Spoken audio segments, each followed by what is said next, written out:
Hello, હું શોભના પટેલ યુએસએથી બોલું છું. તમારું બધાનું નવા વિડીયોમાં સ્વાગત છે. અને આજે હું તમારી સૌની પ્રિય પાણીપુરી બનાવું છું. તો ચાલો કિચનમાં આપણે જઈએ અને હું તમને કેવી રીતે બને છે એની આખી વિગત તમને જણાવીશ. અને તમે પણ ટ્રાય કરજો, મારી ચેનલને સબસ્ક્રાઈબ કરજો અને બેલ આઇકનને દબાવજો. લાઈકો. તો ચાલો આપણે પાણીપુરીનો પહેલાં કેવી રીતે લોટ બાંધશું એ હું તમને બતાવું છું. 1 વાટકો રવો, એની અંદર 2 ચમચી ઘઉંનો લોટ, થોડું લિટલ બીટ એની અંદર મીઠું અને ગરમ પાણી લેવાનું, જે આપણે એમાં પોણી વાટકી લેવાની છે, જેથી કરીને આપણો રવો સરસ ફૂલી જાય. એટલે હું લોટ બાંધીને તમને બતાવું છું. આ મારા એની અંદર નાખવા માટેના ચણા છે, મેં આગલી રાતે પલાળી દીધા છે. આની અંદર છે વટાણા, એની હું રગડો પૂરી બનાવીશ. અને આ હું બટાટા બોઇલ કરવા માટે મૂકી દઈશ. અને આ મેં ઓલરેડી પાણી તૈયાર કરી લીધું છે. આની અંદર મેં ફોદીનો, ધાણા, મરચાં, આદુ, જીરું, પાણીપુરી મસાલો, ચાટ મસાલો અને થોડું સંચર નાખ્યું છે અને બરફના ટુકડા.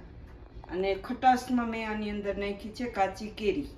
એનાથી કલર બહુ જ સરસ આવે છે, એટલે જોઈને જ માણસને ખાવાનું મન થાય. હું ઓલ ડે પાણીપુરી ઘરે જ બનાવું છું, કેમ કે અમને બહારની પાણીપુરી બહુ જ ઓછી ભાવે છે, એટલા માટે. તો ચાલો હવે હું મારી આગળની પ્રોસેસ તમને બતાવું. હું પહેલાં બટેટાને બાફવા માટે મૂકું છું. પહેલાં મારા બટેટા બાફીશ. આવી રીતના હું બાફું છું, વરાળથી. કુકરમાં હું નથી બાફતી. તો એ હું પહેલાં બાફી લઉં છું. પાણી હોય એના હિસાબથી આપણો હાથ અંદર ના જાય, તો હું ચમચીથી એને મિક્સ કરીશ.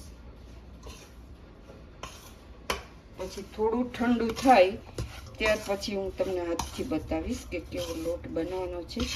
આટલી આપણી સોજી હોય 1 વાટકાની, તો એની અંદર લગભગ 70 થી 80 પૂરીઓ બને છે. એટલે ઓલમોસ્ટ ફેમિલી જમી લે છે.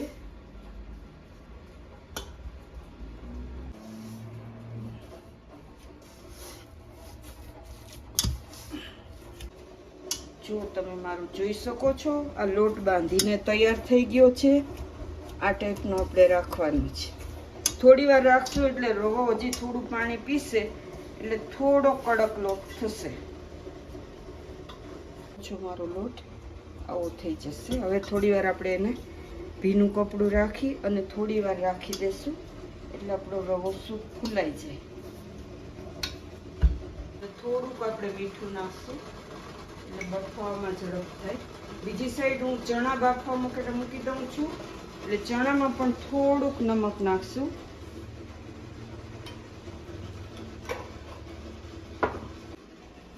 હવે હું આમની અંદર ચણા બાફવા માટે મૂકીશ. એની અંદર પાણી નાખ્યું છે, પાણી ગરમ થઈ ગયું છે. એની અંદર હું ચણા નાખીશ, થોડુંક અંદર નિમક નાખીશ. ચણાને મેં આગલી રાતે પલાળી દીધા હતા, એટલે ખૂબ જ સરસ પલળી ગયા છે. અને હવે એમાં આપણે 2 સીટી વગાડશું, એટલે આપણા ચણા બફાઈને રેડી થઈ જશે. એક બાજુ મેં બટાકા મૂક્યા છે, વટાણા મૂક્યા છે, અને મારા પૂરીનો લોટ રેડી થઈ ગયો છે. તો હું તમને આગળની પ્રોસેસ બતાવીશ. આપણે નાના નાના લુવા કરશું. એક સરખા જ લુવા બનવા જોઈએ. તમે જોઈ શકો છો કે મારા લુવા કેવા છે. ત્યાર પછી એવી રીતના પ્રેસ કરવાનું, થોડું ઓઇલ લગાવવાનું.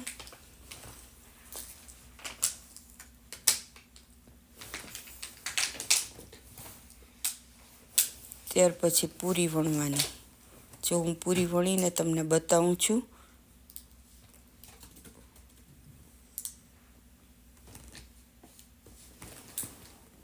પૂરી આ ટાઈપની વણાવી જોઈએ, એક સરખી જ. વણીને આપણે સાઈડમાં રાખી દઈશું.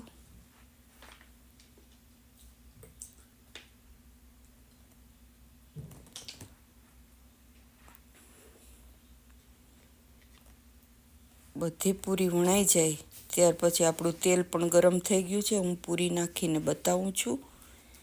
આવી રીતે એક એક મૂકતી જવાની અને એને પ્રેસ કરવાની, એટલે આપણી બધી જ પૂરી ફૂલે. હવે તમે જોઈ શકો છો કે મારી બધી જ પૂરી ફૂલી ગઈ છે અને મેં પલટાવી નાખી છે. એકદમ ફાસ્ટ તાપે કરવાની નથી, મિડલ તાપે કરવાની છે અને ગોલ્ડન બ્રાઉન થાય એટલે આપણે એને કાઢી લેશું. તમે જોઈ શકો છો મારી પૂરી જો આ ટાઈપની બની છે.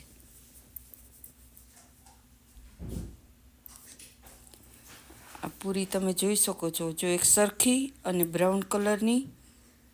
હવે આપણે એને બહાર કાઢી લીધી છે. મસાલો બનાવશું. એકની અંદર આપણે બટાટા, વટાણા અને ચણા, મીઠું, થોડુંક સંચર, એની અંદર ચણા નાખીશ, એની અંદર ડુંગળી નાખીશ અને પછી હું મિક્સ કરીશ.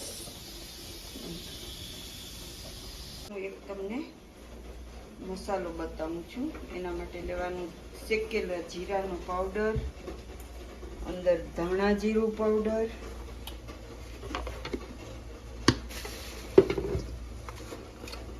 એની અંદર જશે થોડું સંચર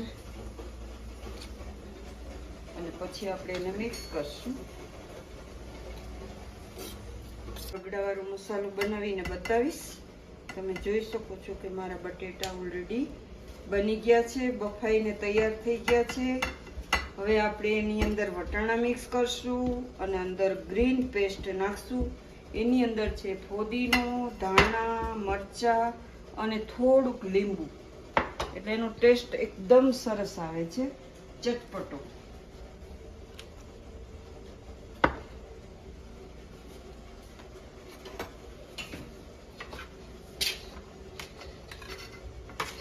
આપણે નાખશું આ પેસ્ટ. પછી એમ વચ્ચેથી આપણે એવી રીતે લેતું જવાનું, અંદર થોડું પાણી મિક્સ કરવાનું અને પછી પૂરી સાથે ખવાનું. ખૂબ જ સરસ ટેસ્ટ લાગે છે એનો. થોડું પાણી મિક્સ કરી દઉં છું.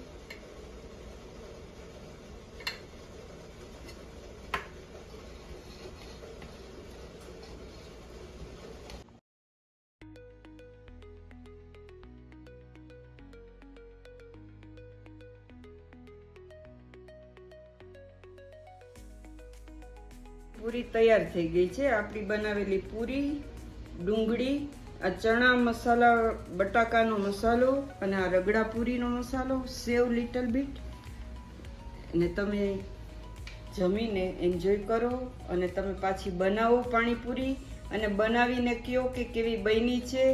અને સબસ્ક્રાઈબ કરો, મારું બેલ આઇકન દબાવો અને લાઈક કરો. તમને ગમી હોય તો મારી રેસીપી આગળ શેર કરો. બાય. હવે પછીના વિડીયોમાં આપણે મળીશું. બાય. જય શ્રી કૃષ્ણ.